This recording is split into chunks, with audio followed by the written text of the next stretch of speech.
નમસ્તે વિદ્યાર્થી મિત્રો, ધોરણ 10 ગણિત ચેપ્ટર નંબર 7 યામ ભૂમિતિ તમારા બોર્ડના પેપરમાં વિભાગ બી માં 2 માર્ક્સના 2 પ્રશ્નો, વિભાગ સી માં 3 માર્ક્સના 2 પ્રશ્નો, ટોટલ 10 માર્ક્સ અને 1 માર્ક્સનો વિદ્યાર્થી મિત્રો હેતુલક્ષીમાં પૂછાશે. એટલે કે 11 માર્ક્સ વિદ્યાર્થી મિત્રો તમારા પાક્કા થઈ જશે.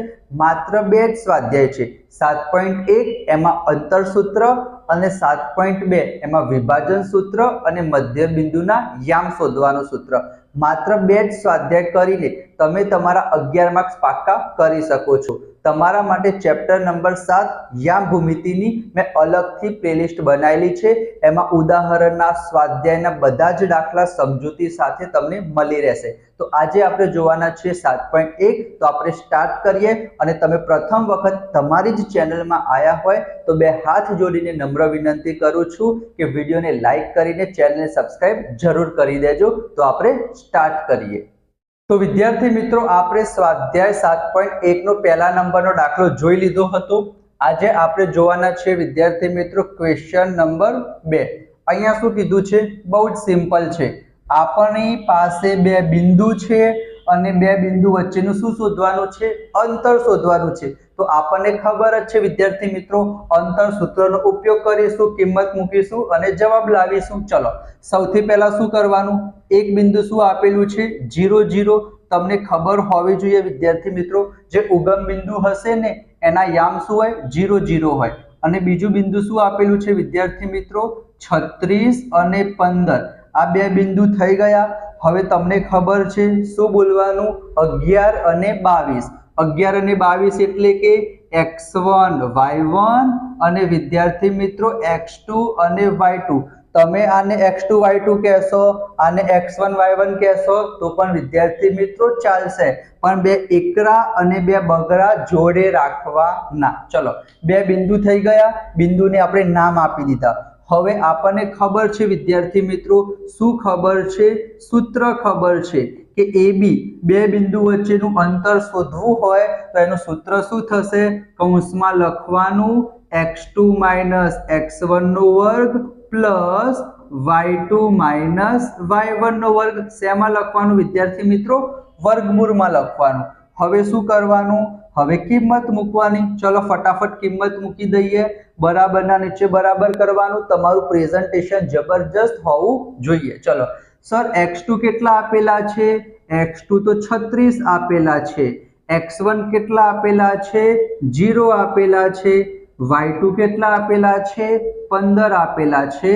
અને y1 આપણી પાસે 0 આપેલા છે. સર, હવે શું કરવાનું? હવે બાદબાકી કરવાની વિદ્યાર્થી મિત્રો.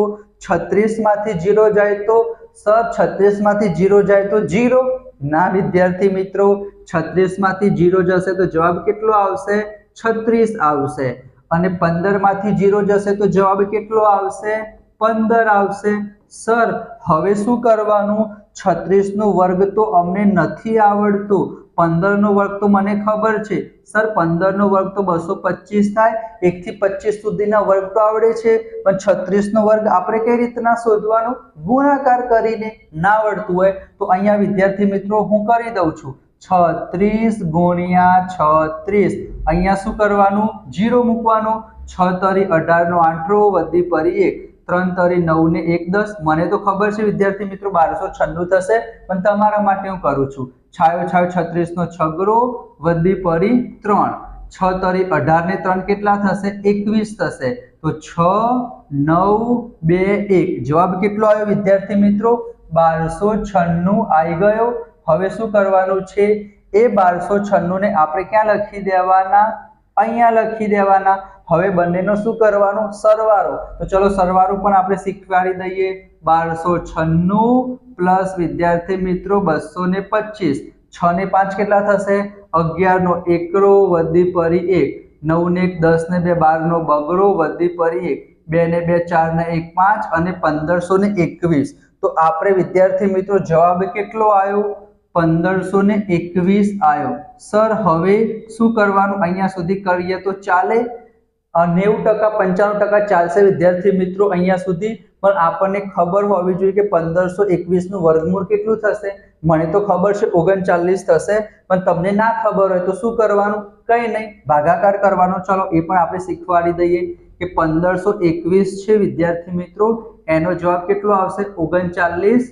એકમ આપણે લખીશું પાછળ યુનિટમાં. ચલો હવે 1521 નું વર્ગમૂળ આપણે શોધીએ તો જે પ્રમાણે આપણે અવિભાજ્ય અવયવની રીત કરતા હતા એ પ્રમાણે કરવાની.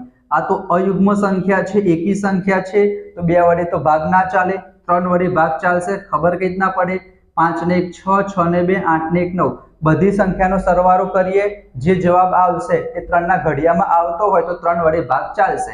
તો અહીંયા 3 વડે ભાગ ચલાવીએ, 3 પંચા કેટલા થશે વિદ્યાર્થી મિત્રો, 15 થશે. હવે 2 આયા છે તો 3 ના ઘડિયામાં 2 ના આવે તો 0 મૂકવા પડે અને 21 થઈ ગયા તો 3 સિત્તા 21. બરાબર, તમને ના આવડે તો તમે 1521 ભાગ્યા 3 કરી શકશો. હવે 7 ને 5 કેટલા થશે, 12 થશે. 12 પણ 3 ના ઘડિયામાં આવે છે તો ભાગ ચાલશે. 3 એકા 3 થશે, એના પછી 2 વધશે તો 20 થઈ ગયા, તો 3 છંગ 18 થશે, 2 વધશે 27, તો 3 નવા કેટલા થશે વિદ્યાર્થી મિત્રો, 27 થશે. હવે 169 જોઈને એટલી તો તમને ખબર પડવી જોઈએ કે સર 13 નો વર્ગ 169 થાય, 13 ગુણ્યા 13 કરીશું તો 169 થાય, અને 13 એકા કેટલા થશે, 13 થશે. જ્યાં સુધી નીચે 1 ના આવે ત્યાં સુધી આ પ્રમાણે કરવાનું, અને એના પછી શું કરવાનું, 2 ભાગ પાડી દો. 3 ગુણ્યા 3 કેટલા થશે વિદ્યાર્થી મિત્રો, 3. 2 વખત હોય તો એક જ વખત લખવાનું, જોડ બનાવવાની છે. અને 13 પણ 2 વખત છે તો એક વખત લખી દઈશું, તો 13 તરી કેટલા થશે વિદ્યાર્થી મિત્રો, 39. તો આપણો જવાબ શું આવશે વિદ્યાર્થી મિત્રો, 39 એકમ આવશે. 1521 નું વર્ગમૂળ કેટલું થશે વિદ્યાર્થી મિત્રો, 39 થશે. બરાબર, તમને ખબર પડી. આ દાખલો પણ તમારી પરીક્ષામાં પૂછાઈ શકે છે, તમે સ્ક્રીનશોટ લઈ લેજો વિદ્યાર્થી મિત્રો. એ લોકો રકમ ચેન્જ કરી શકે છે. આજે આપણે કયા નંબરનો દાખલો જોયો, બીજા નંબરનો દાખલો જોયો. દરેક વિડીયોમાં આપણે એક એક દાખલો જોઈશું, જેથી વિડીયો પણ લાંબો ના થાય અને તમે બહુ ઇઝીલી સમજી શકો. 7મા ચેપ્ટરની આપણે અલગથી પ્લેલિસ્ટ બનાવેલી છે, એમાં ઉદાહરણના સ્વાધ્યાયના બધા જ દાખલા મળી રહેશે. 1-2 દિવસમાં બધા જ દાખલા પ્રોવાઈડ થઈ જશે વિદ્યાર્થી મિત્રો. એના સિવાય વિજ્ઞાનના સ્વાધ્યાયના પ્રશ્નો છે, ઇન્ટેક્સના પ્રશ્નો છે, મોસ્ટ ઇમ્પોર્ટન્ટ પ્રશ્ન છે, સમજૂતી સાથે હું તમને શીખવાડીશ.